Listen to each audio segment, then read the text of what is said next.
नमस्कार दर्शकों, health Fortnite के एक और नए एपिसोड में आपका पुनः स्वागत है। और आज हम चर्चा करने जा रहे हैं पुनः कैंसर के बारे में।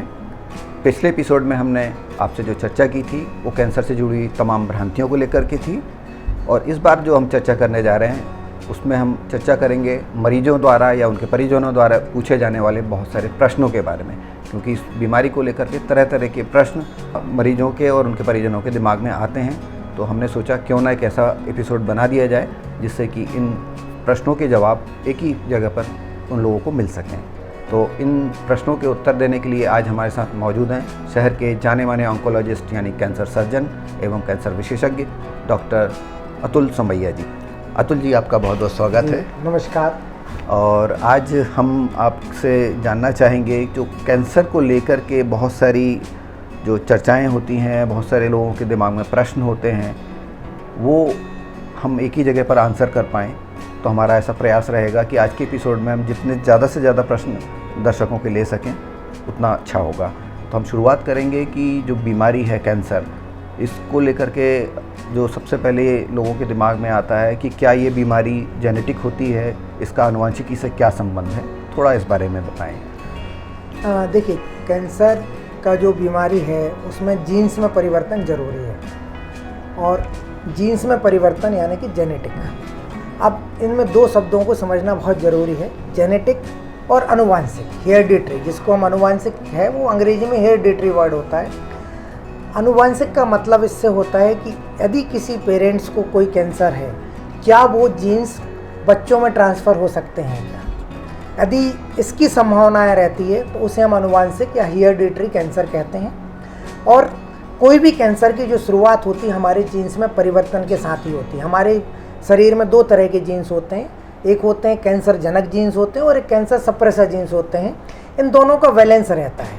जब यदि हमारे शरीर में कैंसर सप्रेसर जीन्स डीएक्टिवेट हो जाते हैं, निष्क्रिय हो जाते हैं, तो कैंसर कारक जो जीन्स हैं वो कैंसर सेल्स को प्रमोट करने लगते हैं, या वो इनएक्टिवेटेड फॉर्म में पड़े हैं या वो ओवर एक्टिवेट हो जाते हैं तो कैंसर की वजह बनते हैं। तो जीन्स में परिवर्तन के कई कारण होते हैं। उसमें आप तंबाकू का सेवन है, ओबेसिटी है, मोटापा है, शराब का सेवन है, एनवायरमेंटल फैक्टर्स हैं, बहुत सारे टॉक्सिक जो जैसे कि MIC हुआ था या फिर चेर्नोबिल न्यूक्लियर कंपाउंड्स हैं। तो ये सारी चीज़ें कहीं ना कहीं हमारी जीन्स में, एस्बेस्टस जो जहाँ निर्माण होता है या इस तरह की चीज़ें होती हैं जहाँ chemical certain kind of produce होते हैं जिन फैक्ट्रियों में, शायद उनको भी आप बताना चाहेंगे कि ये भी एक कारक हो सकते हैं। जी हाँ, एस्बेस्टस के साथ लंग कैंसर का एसोसिएशन है, क्योंकि जो उसकी डस्ट होती है जो हमारे लंग्स के अंदर जाती है और वो लंग्स की जो झिल्ली होती है जिसे हम प्लूरा कहते हैं, उसका कैंसर का कारक होती है।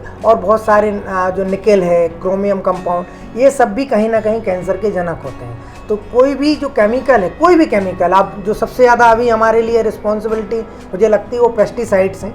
ये केमिकल हमारे शरीर में जाके हमारे जीन्स में थोड़े थोड़े बदलाव लाते हैं, और ये बदलाव एक क्रिटिकल स्टेज पर पहुँच जाते हैं तो कैंसर का कारक बन जाते हैं। तो जहाँ तक यदि हम कैंसर की बात करें, अनुवांशिकी की बात करें, जो फैमिली कैंसर की बात करते हैं, तो केवल 8 से 10% कैंसर अनुवांशिक होते हैं, यानी कि पेरेंट्स से बच्चों में ट्रांसफ़र हो सकते हैं। पर 90% कैंसर जो हैं वो अनुवांशिक नहीं होते हैं। और फैमिली के एक मेंबर को कैंसर, इसका तात्पर्य नहीं है कि उसकी ऑफस्प्रिंग, भाई बहन, उनके बच्चे, उनके नाती पोतों को भी कैंसर होगा। इसकी संभावना 90% नहीं होती जी। तो डॉक्टर साहब, अनुवांशिकी से ही जुड़ा हुआ एक हमारा अगला प्रश्न है, जिसमें कि अक्सर ये लोगों के दिमाग में प्रश्न आता है। लोग कहते हैं कि बाय द वे, अगर मेरे फैमिली में कोई इस तरह की हिस्ट्री नहीं है कि मेरे किसी भी दूर के रिश्तेदार, मतलब जो हेरिडिटी में शामिल होते हैं, उनको कभी कैंसर नहीं हुआ तो मुझे भी नहीं होगा। तो क्या ऐसी संभावना होती है कि अगर आपके घर में या परिवार में आनुवंशिक कारणों से किसी व्यक्ति को अगर ये कैंसर नहीं हुआ है तो आपको भी संभावना ना के बराबर है? नहीं, ऐसा नहीं है। मैं पहले ही बोला कि केवल 8 से 10% कैंसर ही आनुवंशिक होते हैं। 90% कैंसर तो स्पोरेडिक कहते हैं। स्पोरेडिक का मतलब वो जिनका फैमिली के साथ कोई लेना देना नहीं है, उनका कोई लिंक नहीं है। तो 90% कैंसर स्पोरेडिक होते हैं, जो हमारे खुद के शरीर में जीन्स में परिवर्तन होने की वजह से होते हैं। ये फैमिली के जो जीन्स होते हैं, जो पेरेंट्स से नीचे आपके बच्चों में ऑफस्प्रिंग्स में ट्रांसफ़र होते हैं, उनका उससे कोई संबंध नहीं है। तो यदि ये मान के चलते हैं कि चूँकि हमारी फैमिली में किसी को कैंसर नहीं है और मैं तम्बाकू और अल्कोहल का सेवन करता रहूँ मुझे नहीं होगा, ऐसा नहीं है। 90% लोगों को तो फैमिली हिस्ट्री होती ही नहीं है। जी, तो डॉक्टर साहब इसके बाद हम ये, जैसा आपने बताया कि कुछ चीज़ें आपने, जैसे अल्कोहल कंजम्पशन है, तंबाकू का सेवन है, या इस तरह की और जो ट्रिगर्स हो सकते हैं उनकी आपने बात की, तो ये हो गए कि इंटरनल ट्रिगर्स हो गए जो कि आप कंज्यूम कर लेते हैं बॉडी में, और उसकी वजह से ये समस्या आती है। लेकिन कुछ चीज़ें ऐसी होती हैं, फॉर एग्जांपल जो डिओड्रेंट्स का काफ़ी इस्तेमाल यूथ्स में हम देख रहे हैं कि होता है कि पसीने से बचने के लिए और पसीने की गंध से बचने के लिए बहुत फ्रीक्वेंटली इस्तेमाल करते हैं, और उसके बारे में ये कहा जाता है कि शायद ये भी ट्रिगर करता है। तो क्या सच्चाई है इसके पीछे, थोड़ा हमारे दर्शकों को बताएं। देखिए, डिओडोरेंट्स हों, कोई भी सेंट हो, ये सब केमिकल हैं। कोई भी केमिकल लगातार कहीं पर क्रॉनिकली इरिटेट करता है तो कैंसर की वजह हो सकता है। इसमें इरिटेशन वर्ड इम्पॉर्टेंट है कि कोई भी, जैसे जो भी केमिकल्स होते हैं जिनकी वजह से कैंसर होता है वो इरिटेंट का काम करते हैं। पर अभी तक यदि हम कोई सच्चाई या तथ्यों की बात करें तो ऐसी कोई स्टडीज़ में प्रूफ नहीं हुआ है कि जो डिओडोरेंट्स हैं, हेयर डाई है, हेयर कलर्स हैं, इनकी वजह से कैंसर होता है। उसकी वजह मुख्यतः मुझे लगता है कि इनमें मात्रा जो केमिकल्स की इतनी कम होती है या इनका यूज इतना लिमिटेड होता है और सरफेस पे होते हैं। सरफेस पे होने की वजह से इनका वॉश ऑफ भी जल्दी हो जाता है। और दूसरा होता है, इनमें जो केमिकल्स होते हैं उनकी मात्रा इतनी कम होती है कि शायद वो कैंसर के लिए पर्याप्त नहीं है। जी जी, डॉक्टर साहब अगली बात आती है जो एक्सटर्नली है, वो भी अगेन कि हम सेल फ़ोन का बहुत इस्तेमाल करते हैं, और यूथ में तो देखेंगे आप घंटों बात की जाती है, बाजू में सिर के आप रख करके तकिए के बाजू में सो जाते हैं, और बहुत फ्रीक्वेंट इस्तेमाल आप सेल फ़ोन का करते हैं। सेल के जो आपके सेल फ़ोन के टावर्स भी होते हैं उनको लेकर के भी बातें होती हैं कि इनकी वजह से कैंसर होता है। तो थोड़ा इस बारे में भी हमारे दर्शकों को बताएं कि क्या सेल फ़ोन या जो टावर्स होते हैं उनसे जो रेडिएशन निकलता है, क्या वो किसी तरह से कैंसर का कारक बनता है? देखिए, दो तरह के रेडिएशन होते हैं, एक होता है आयोनाइजिंग रेडिएशन और एक होता है नॉन आयोनाइजिंग रेडिएशन। तो जो हमारे शरीर में आयंस को ब्रेक कर सकता है वो आयोनाइजिंग रेडिएशन कहलाता है और उससे कैंसर होता है। इसीलिए जो सिटी स्कैन है, पेट सिटी स्कैन है, एक्सरेज हैं, ये पोटेंशियल यदि ये बहुत बार बार फ्रिक्वेंटली कराते हैं और उनका अकुमुलेशन यदि होता है तो कैंसर की वजह बन सकते हैं। पर यदि हम एमआरआई की बात करते हैं, क्योंकि एमआरआई में इलेक्ट्रोमैग्नेटिक रेडिएशन होता है, तो electromagnetic radiation non ionising radiation कहलाता है। तो एमआरआई की वजह से किसी को कैंसर नहीं होता। इसी तरह से जो मोबाइल टावर्स हैं और जो मोबाइल्स हैं उनसे इलेक्ट्रोमैग्नेटिक रेडिएशन होता है और इनकी मात्रा भी कम होती है। इसीलिए इलेक्ट्रोमैग्नेटिक रेडिएशन की वजह से अभी तक कोई स्टडीज ऐसी नहीं आई हैं जो कहती हैं कि इनसे कैंसर ज़्यादा होता है। ये सच्चाई ज़रूर है कि चूँकि लोग फ़ोन का प्रयोग कान से लगा कर करते हैं, तो कुछ केसेज में स्टडीज़ में पाया गया है कि जो जैसे जनरली बाईं तरफ लोग अपने, जो हम लोग ज़्यादातर राइट हैंडेड होते हैं, वो बाईं तरफ कान का प्रयोग करते हैं मोबाइल पर बात करने के लिए, तो एक ब्रेन का ट्यूमर होता है, वो कैंसर नहीं होता। ट्यूमर और कैंसर में फ़र्क ये होता है कि ट्यूमर अपनी जगह पे बढ़ता है, वो स्प्रेड करने का उसमें पोटेंशियल नहीं होता, और जो कैंसर होता है वही ट्यूमर है, जब अपनी जगह छोड़ के दूसरी जगह स्प्रेड कर सकता है वो कैंसर कहलाता है। तो अकॉस्टिक न्यूरोमा एक ब्रेन ट्यूमर होता है जो मोबाइल के साथ एसोसिएटेड है, और ये पाया गया है।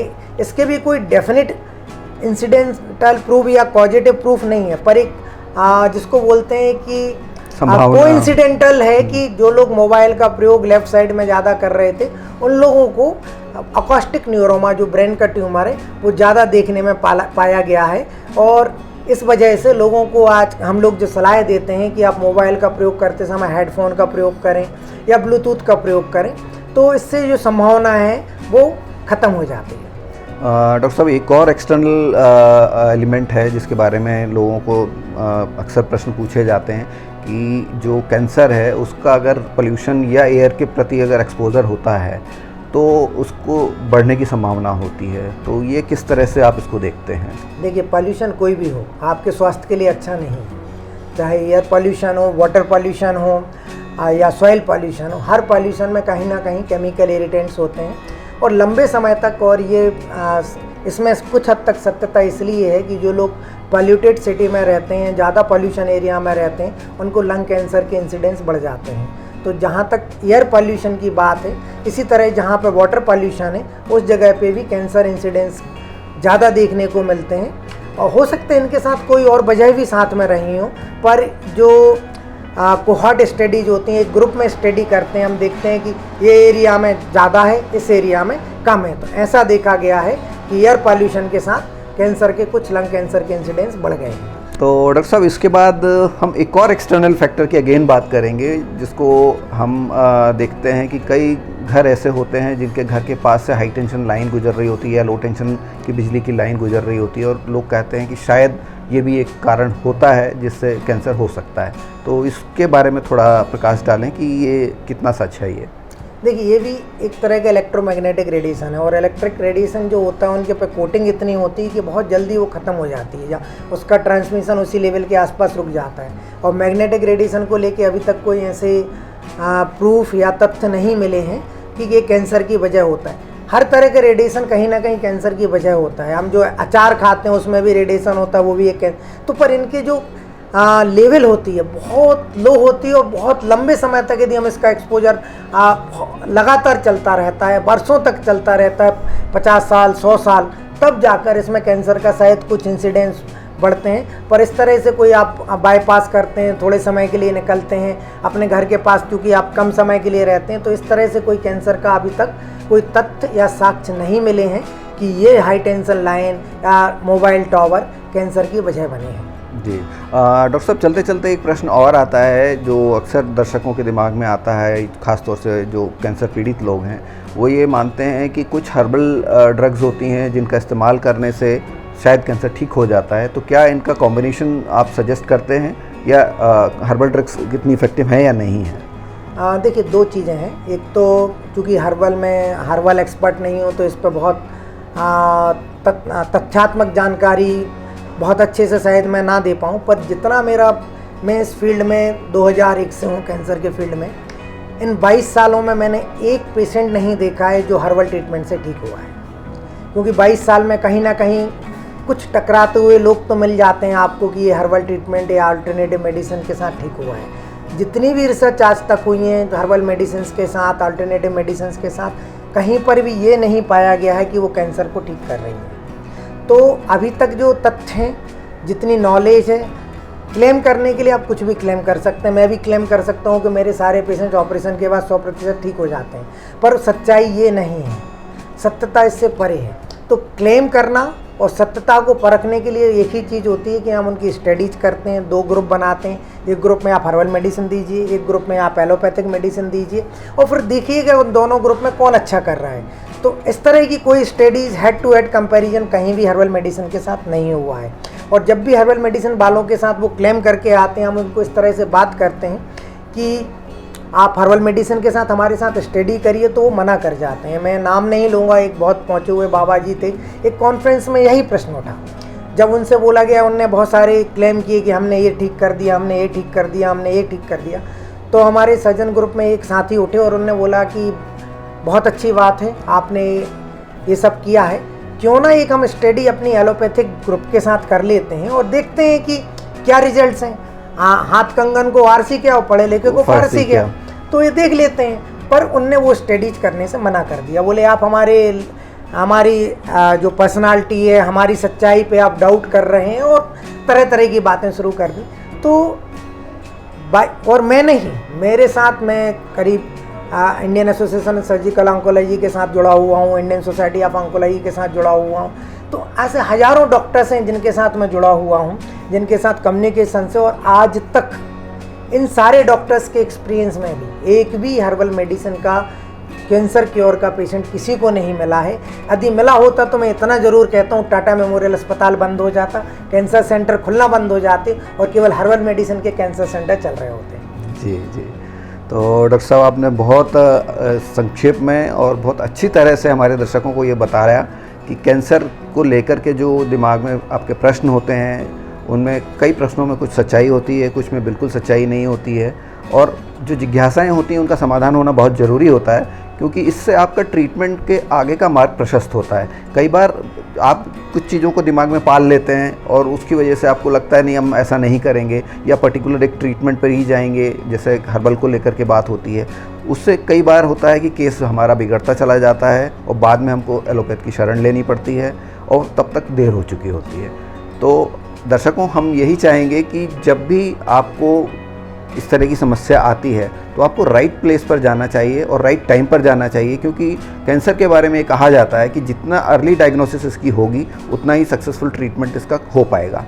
हम आशा करते हैं कि आपके दिमाग में जितने प्रश्न थे उनका हम जवाब देने में सफल रहे हैं। फिर भी अगर आपकी कोई जिज्ञासाएं हैं तो आप हमारे कमेंट बॉक्स में लिख के भेज सकते हैं। हम डॉक्टर साहब से चर्चा करके आपकी जिज्ञासाओं का समाधान प्राप्त करने की कोशिश करेंगे।